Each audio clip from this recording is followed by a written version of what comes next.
ঐতিহাসিক সোহরাওয়ার্দী উদ্যানে প্রথমবার জামায়াতে ইসলামের জাতীয় সমাবেশ। দেশের নানা প্রান্ত থেকে আসা নেতাকর্মীতে সকালেই কানায় কানায় পূর্ণ পুরো ময়দান।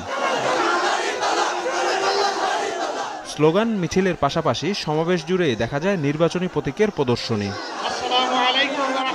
দুপুরের দিকে মঞ্চে আসেন সমাবেশের সভাপতি দলের আমির ডাক্তার শফিকুর রহমান। একই মঞ্চে উপস্থিত হন সমমনা বিভিন্ন দলের প্রতিনিধিরা। সমাবেশে আগামী নির্বাচন অবাধ, সুষ্ঠু, নিরপেক্ষ ও শান্তিপূর্ণভাবে অনুষ্ঠানের লক্ষ্যে পিআর পদ্ধতিতে জাতীয় নির্বাচন, প্রয়োজনীয় মৌলিক সংস্কার, সব গণহত্যার বিচার সহ 7 দফা দাবি তুলে ধরে জামায়াত। একমত প্রকাশ করেন সমাবেশে উপস্থিত অন্যান্য দল ও সংগঠনের নেতারা। পিআর সিস্টেম ছাড়া যদি নির্বাচন হয় আবার ফ্যাসিবাদ আসবে।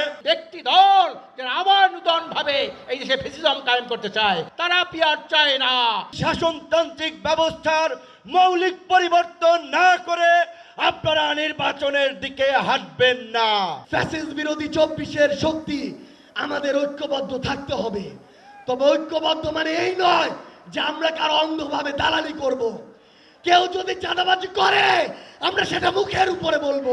বাংলাদেশের বিভিন্ন মহানগর নির্বাচনী মাঠে সবার সমান সুযোগ নিশ্চিতের দাবি তোলার পাশাপাশি জামায়াত নেতারা বলেন, বিচার ও মৌলিক সংস্কার প্রশ্নে কোনো আপোষ নয়। এ সময় আগামী নির্বাচন সামনে রেখে নিজেদের প্রতীকে ভোট চান জামায়াত নেতারা।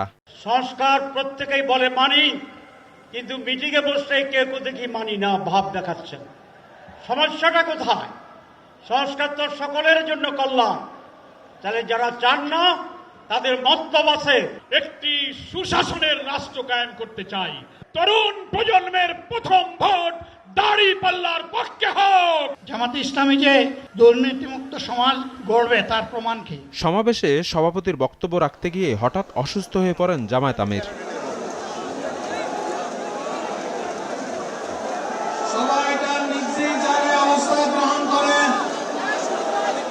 পরে বসেই বক্তব্য রাখেন তিনি। বলেন, পুরনো ব্যবস্থার জারি রাখার জন্য এত মানুষ জীবন দেননি। ফ্যাসিবাদের পর এবার হবে দুর্নীতির বিরুদ্ধে লড়াই। সরকার গঠন করলে দুর্নীতিমুক্ত দেশ গড়বে জামায়াত। শ্রমিক, ছাত্র, জনতা, ব্যবসায়ী সবাইকে যেই দেশ, যেই সংবিধান, যেই রাষ্ট্র নিরাপত্তা দিতে পারবে, সেই নতুন বাংলাদেশ আমরা গড়ে তুলতে চাই।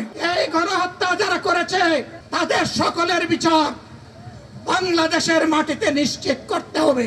জামায়াতের এমপি মন্ত্রীরা বিভিন্ন সরকারি সুবিধা নেবে না বলেও জানান দলটির আমির। কোন এমপি, কোন মন্ত্রী আগামীতে সরকার কিন্তু প্লট গ্রহণ করবে না।